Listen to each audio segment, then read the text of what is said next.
नमस्कार साथियों। एलोविताल सुमेधा कटारिया टॉक्स की ऊर्जा अपरिमित श्रृंखला की 48 कड़ी में आपका स्वागत है। दो शब्द सबसे महत्वपूर्ण हैं जिंदगी में। आई एम, मैं हूं। इन दो शब्दों के बाद या इनके साथ हम जो भी लिखें, कहें, व्यक्त करें, वो सच्चाई बन जाता है।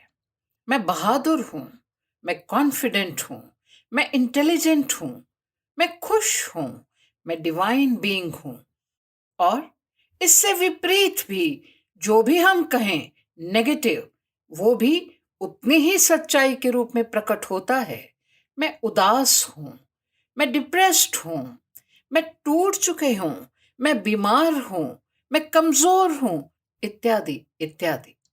या कभी कभी हम स्वयं को बुरा भला कहने से भी नहीं गुरेज करते। मैं स्टूपिड हूं, मैं बहुत डल हूं, मैं ऑर्गेनाइज्ड नहीं हूं। ऐसा सोचना या व्यक्त करना भी एक एडिक्शन की तरह है। जैसे हम चाय कॉफी के बारे में कहते हैं ना कि हम तो इसके बिना जी नहीं सकते, तो कहीं हम एडिक्ट हैं, लत लग गई है हमें।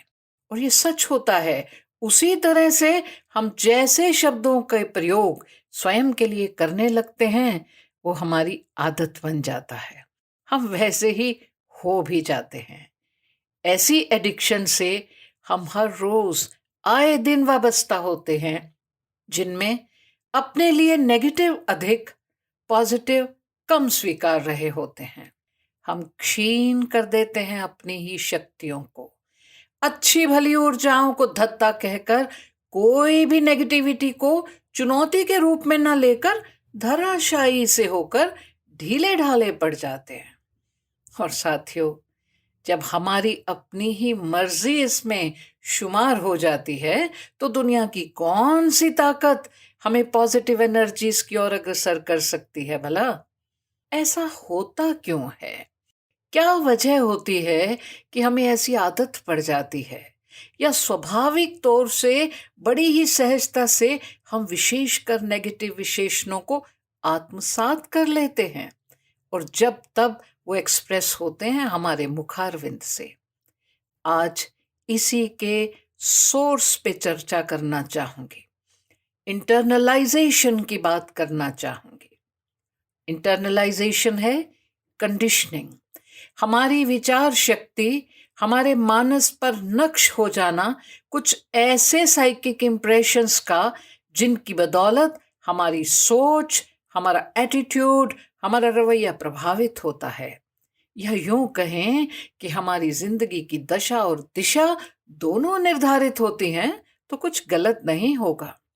साइकोलॉजी और सोशियोलॉजी के सिद्धांतों के अनुसार इंटरनलाइजेशन उन सभी एटीट्यूड्स, वैल्यूज, स्टैंडर्ड्स और दूसरों के ओपिनियन और जजमेंट्स का हमारे अपने सेंस ऑफ सेल्फ या आइडेंटिटी में इंटीग्रेशन है।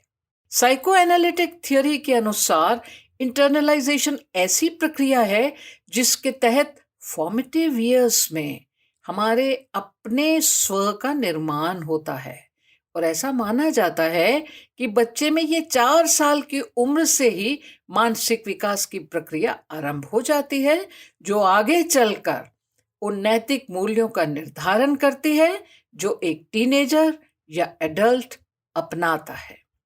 सामाजिक रूप में जाति, रंग, योग्यता, दिव्यांगता, जेंडर, धर्म इत्यादि के संदर्भ में निजी, सामाजिक और राजनैतिक पटल पर पलने वाली अवधारणाएं अमूमन हम फॉर्मेटिव ईयर्स में ही ग्रहण कर लेते हैं और इसी से पनपता है हीन भाव या सुपेरियोरिटी का भाव, शिकायतें, क्रोध भी, और कभी कभी चुनौती को स्वीकार कर स्वयं को अपनी योग्यता के बलबूते पे हीन भावना से निकालकर योग्य सिद्ध करने का जज्बा भी।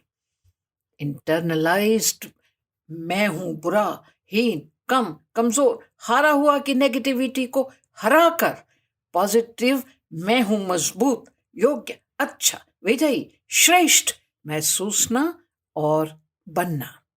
इंटरनलाइजेशन से बनते हैं stereotypes, gender, colour, ability stereotypes. Researchers ऐसा मानते हैं कि कार्य क्षेत्र में इन्हीं स्टीरियोटाइप्स के चलते जनरली औरतें अपने आप को कहीं पीछे रखती हैं, और ये भी कि इन तयशुदा विचारों, जजमेंट्स, प्रदत्त प्रचलित अवधारणाओं की वजह से कहीं विमेन अपनी योग्यता को स्वयं भी क्वेश्चन करने लगते हैं। और ऐसा दिव्यांगजन, रंग भेद, जाति भेद प्रचलन की वजह से भी होता है कि जिनके बारे में निर्णय सुना दिए जाते हैं वो स्वयं भी खुद स्वीकारने लगते हैं समाज में, कार्यक्षेत्र में, परिवार में भी अपनी अक्षमताओं को। इससे पनपता है नेगेटिव सोच का वर्तुल, भंवर, और उम्र लग जाती है साथियों इसकी विसंगतियों को समझने में और इससे ऊपर उठने में। शिक्षा, दुनिया का एक्सपोजर, अच्छी किताबों का पढ़ना, अच्छे स्क्रीन प्लेज, फिल्में या टीवी सीरियल्स में सशक्त चित्रण कहीं झंझोड़ सकता है, पर इन स्टीरियोटाइप्स के दायरे से निकलना स्वयं को ही होता है। Raja Ram Mohan Roy, Mahatma Gandhi, Martin Luther King junior, B.R. Ambedkar, Abdul Kalam, Malala, इन्होंने अलग अलग क्षेत्रों में इन्हीं स्टीरियोटाइप्स को तोड़ के क्रांतिकारी विचारधाराएं और उदाहरण प्रस्तुत किए हैं। दुनिया भर में ऑपरेशन, दबाव, शोषण का प्रचलन स्टीरियोटाइप्स को और प्रखर करने में कामयाब रहा है। वहीं जिन्होंने इन्हें सींगों से पकड़कर चैलेंज किया और परिवर्तन लाने में कामयाब हुए, उन्हीं लीडर्स को श्रेय जाता है कि आज समानता का अधिकार, वोट का अधिकार, काम का अधिकार, मौलिक अधिकार, संपत्ति का अधिकार विकासशील और विकसित देशों का मेरुदंड है, ताकत है। पर आज इस पॉडकास्ट के माध्यम से आत्मान्वेषण मोड में आपसे मुखातिब मैं विशेष रूप से निजी स्तर पर इंटरनलाइज्ड नेगेटिव साइकिक इंप्रेशंस पर पुरजोर आग्रह के साथ आपका ध्यान आकर्षित करना चाहूंगी कि जरा सोचिए कि आप अपने आप को कितना अच्छा, सही, पॉजिटिव मानते हैं या अपने बारे में कैसे विचार रखते हैं। कब आपने स्वयं को दी थी शाबाशी? कब हुआ था आपको स्वयं पर गर्व? कब महसूस किया था आपने कि मैं बहुत स्मार्ट हूं, सुंदर हूं, इंटेलिजेंट हूं, खूब योग्य हूं, वेल ऑर्गेनाइज्ड हूं? प्यार, दुलार, दयालुता फोटे हैं मेरे, विनम्र हूं। कहीं ऐसा तो नहीं साथियों कि नेगेटिव एपिथेट्स से ही नवाजते हो हम अक्सर खुद को? एक और बात कि कहीं हम as a parent, teacher, principal, officer अपने बच्चों, स्टूडेंट्स, मातहतों में नेगेटिव एफर्मेशंस तो नहीं भर रहे? उनकी योग्यता, कारगुजारी, परफॉर्मेंस को कम आंक कर या आलोचना या तंजात्मक शब्दों का प्रयोग करके? सनद रहे साथियों, बड़ी महीन सी झिल्ली होती है पॉजिटिव और नेगेटिव के बीच की, जिसे हमारे शब्द, टोन, लहजा जाने अनजाने तोड़ सकते हैं, और हम भी कहीं ऐसी नेगेटिविटी का चैनल बन जाते हैं जिससे हमें उबरने में जमाना लगा हो।